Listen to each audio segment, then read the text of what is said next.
Welcome back, everyone. Here with a reaction to this week's Swamp Watch, the author of The Russia Hoax, which is the #1 New York Times bestseller for their second week in a row, Greg Jarrett. Greg, they're literally the perfect person to talk about Steve, James Comey and Robert Mueller. I just want to start with one thing, just kind of point out the distinction between something. We talk a lot, and you've been right at the heart of it, about the corruption around the Mueller investigation and the whole process around that, and that's something that we, in terms of the way that's all been handled in improper ways.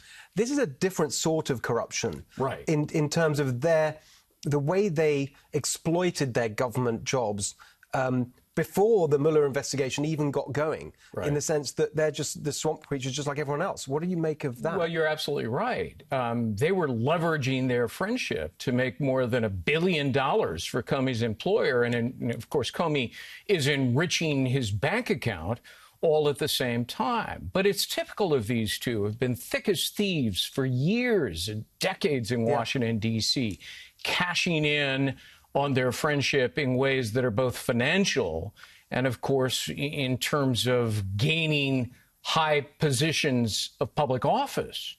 You know, James Comey in particular, and I write about this in the book, strikes me as the most unscrupulous, devious, unprincipled person ever to hold a high position of government.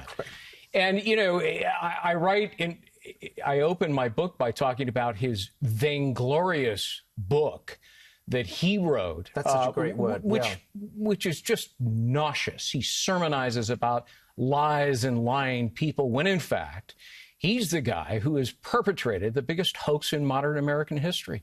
This is the thing that drives me crazy, is that, like I said, they're not necessarily worse than anyone else. You know, when I started telling people, well, we're going to do this Swamp Watch on Mueller and Comey, and then, can you believe it, he went to Lockheed Martin and did all this stuff. And so, oh, yeah, well, that's how it works. OK, but they're sort of elevated above everyone else, like there's these sort of saints, but they're no different. They're just the same swamp creatures as everyone else. They not only cashed in financially, but how is that? How have they ended up with that reputation? Comey in particular has always pretended that he's this upstanding Boy Scout when in fact he's anything but that. He's the antithesis of that.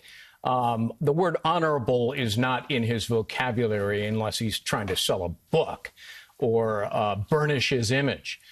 The fact is that, you know, Comey stole government documents, as I explain in the book. He then leaked them to the media to trigger a special counsel who just happens to be his longtime friend, partner, and ally to investigate the guy who fired Comey. And Mueller, in particular, has 3 different disqualifying conflicts of interest. He has ignored them with impunity.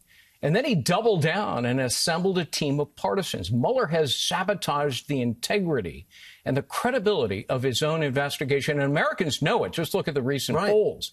His negative numbers continue to grow. Most Americans believe that this is the partisan witch hunt that the president calls it. And you've got to be suspicious. Just the last point I want to raise with you, this Apple business, right? You've got remember, it was Apple's lawyer. Not for the firm, but in his law firm. And then they, after all this fuss about we're not going to cooperate with the FBI over San Bernardino, when it comes to Paul Manafort, they hand it over. Right, exactly. And, you know, the Manafort investigation was without authority and it was illegitimate. Mueller can only bring a case that arises out of his investigation. This did not. Mueller went over to the tax division of the Department of Justice archives and blew the dust off an old case and then decided to bring it to harm Trump. And he used, as you pointed out in your monologue, apparently, Tim Cook at Apple to help create even more evidence against Manafort. It's the whole thing stinks. Anyway, Greg, thank you so much for joining us tonight. Congrats on the book. If you haven't bought it already, make sure you get it.